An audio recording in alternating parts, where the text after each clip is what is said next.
Assalamu alaikum wa rahmatullahi wa barakatuhu qadirli dostlar. Agar da sizga aytsalar, bir kishini iyilikda o'zdirib, 83 yildan da ortiqroq ajr savobga ega bo'lursiz deb.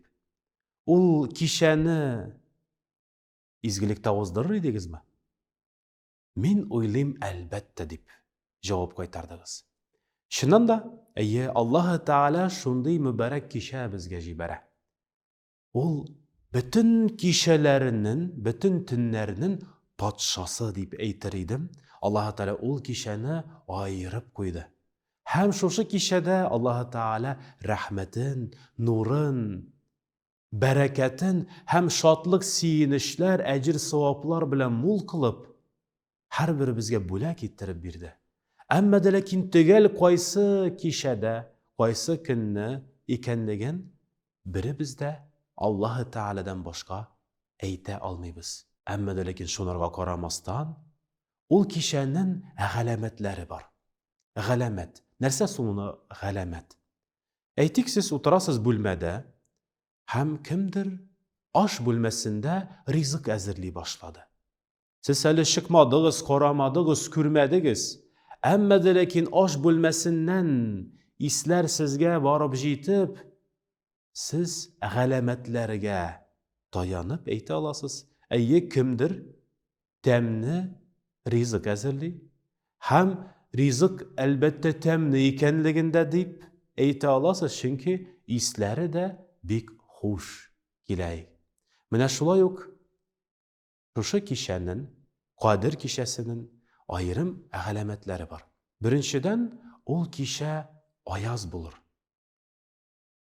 Ol kişide ayının yoktılığı ayrım bek yoktı bulup gacayip matur halde bulur. Hem Peygamberimiz aleyhissalatu vesselam hadislerinin birisinde ayta. Şu qadir kişisin izlegiz Ramazan ayının songi 10 gününde. Peygamberimiz aleyhissalatu vesselam ayta. Ramazan ayının tak sonunda şu kişini, mübarek kişini izlevde buluguz. Hem Peygamberimiz aleyhissalatu vesselam şu qadir kişisi turunda ayta, ol kişi bek salkın da bulmaz, hem bek üssü de bulmaz. Şunda ayrışan rahatlik haleti bulur, tınışlık bulur. Hem bütün alemde Allah Teala'nın rahmeti inip, bütün tire yakını ferişteler muğul kılır deyip gele. En ulluğ galametlerinin birisi, ol dayında şu kişinin ahırında barlıkka gelir. Ol kıyaşının şuğuğu bilen bilgili bulur. Kıyaşının şuğuğu bilen anın nurları bek jılı kiliş. Küzni ağırttırmışa rahatlik bilen, iminlik bilen şığır. Hatta hadiste kile bütün jir yezin ferişteler muğul kılıp, dualarının, tileklerinin bereketine hem şu Allah Teala'nın rahmetine sıklanıp, şatlanıp, kuanırlar deyip kile. Bigrek de şu mübarek kişide Allah Teala her bir kişinin soragan izgi tilegine Allah Teala cevabını jiberir.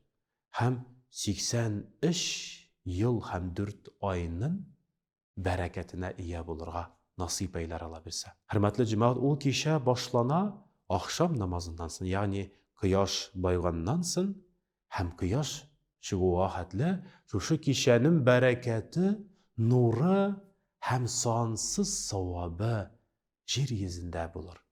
Hem şu izgilikke, şu fırsatka, bulekke iyi bulurga tilegen kişiler, alar ımtılırlar Allah Teala'ya yakın ayırga. İzgilikler, iyilikler bilen Allah Teala'nın rahmetine iyi bulurga. Hem Allah Teala onlarının tileklerine cevap kaytarıp, iki dünya bahitin, şatlığın siyinişin tatırga nasip eylesin her bir bizge de Allah Teala. Şu mübarek kişinin bereketini tatıp, şu mübarek kişisinin fırsatı bilen faydalanıp Allah Teala'ya yakın ayıgan bendeler arasında buluğun nasip eylesin. Esselamu Aleyküm ve Rahmetullahi ve Berekatuhu.